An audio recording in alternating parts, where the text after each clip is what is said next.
Hello everyone. Into this problem it is given two concave mirrors each of focal length 20 centimeter are placed such that their principal axes are parallel to each other. You can see here is the principal axis of mirror M1 and this is the principal axis of mirror M2. Both are parallel and the distance between them is 1 centimeter. Right. Both the mirrors are at a distance of 100 centimeter. The distance between both the mirror is 100 centimeter, and what we have to do is consider first reflection at M1 and then at M2 find the coordinate of image this form, take the location of object as the origin. Basically this is the origin, right? This is the origin, and in the problem it is given this is the x-axis and this is the y-axis, right? So we have to consider this origin as the object, and we have to find out the location of the final image, the coordinate of final image. And for that what we have to do, we have to consider the two reflection. First reflection we have to consider from this mirror M1, right? From M1 the first reflection, and the second reflection we have to consider from this mirror M2, right? This is the second reflection. Okay, so what we have to do, basically we have to just follow the rays, right? Ray optics के problem को solve करने में आप हमेशा याद रखो कि हमें बस रेज के पीछे भागना है, राइट? हमें रेज को फॉलो करना है और उसके अकॉर्डिंग जो भी इवेंट्स हो रहे हैं उन इवेंट्स के अकॉर्डिंग में हमें इक्वेशंस को बनाना है. So first event is the reflection from M1. So will write here for first reflection, for first reflection,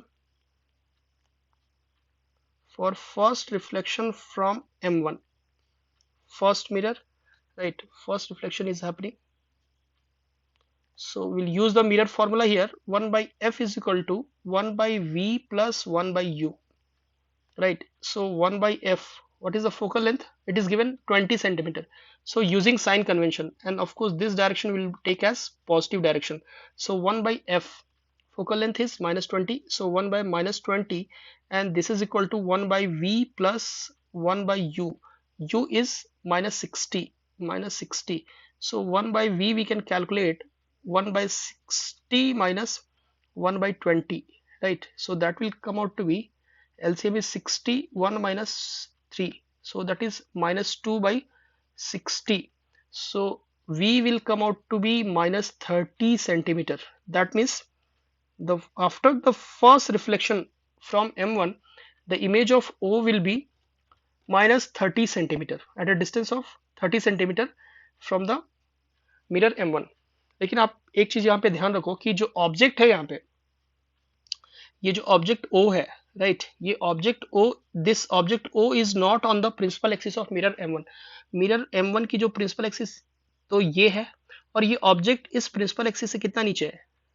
तो ये कुछ 1 सेंटीमीटर नीचे है.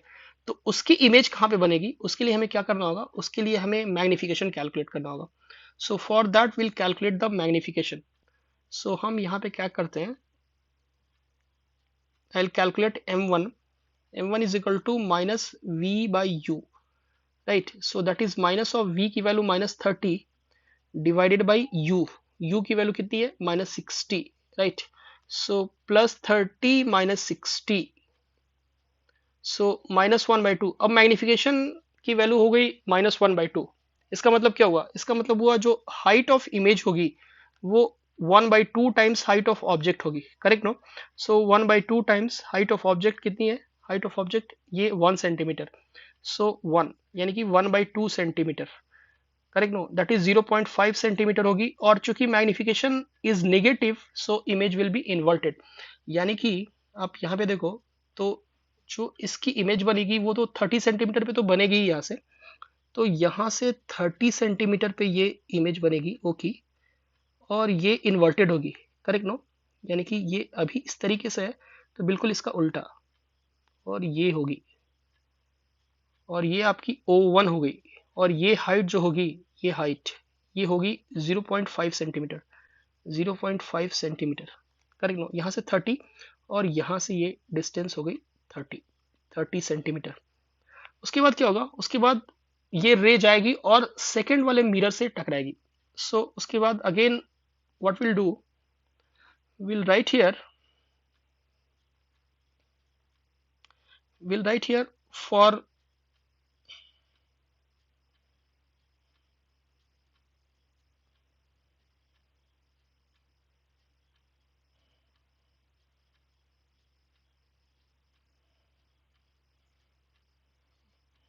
We'll write here again for the second reflection, right? No, for second reflection here, you can see here.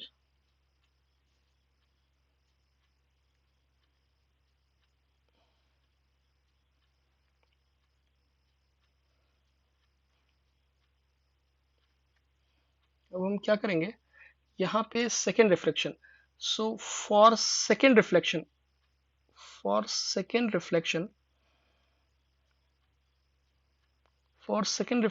Eight M2, ठीक है. उसके लिए फिर हम मिरर फॉर्मूला लगाएंगे. 1/f is equal to 1/v plus 1/u, right. 1/f is equal to 1/v, so 1 focal length. और इस बार क्या होगा, ये वाली डायरेक्शन हमारी पॉजिटिव डायरेक्शन होगी, positive direction, correct. No, so 1/f focal length की value -20, so this is equal to 1/v plus 1/u. u की वैल्यू दिस 40 प्लस 30 70, यानी कि -70. So 1/v we can write as 1/70 minus 1/20. So this will come out to be 70, 20, 140. So 70 to 27, यानी कि this is 7. So that is -5/140, यानी कि v की value जो आ गई -140 डिवाइडेड बाई 5, यानी कि -28 सेंटीमीटर. यानी कि जो इमेज बनेगा आफ्टर सेकेंड रिफ्लेक्शन, जो इमेज बनने वाली है वो होगी यहाँ से 28 सेंटीमीटर, यहाँ से 28 सेंटीमीटर, ठीक है.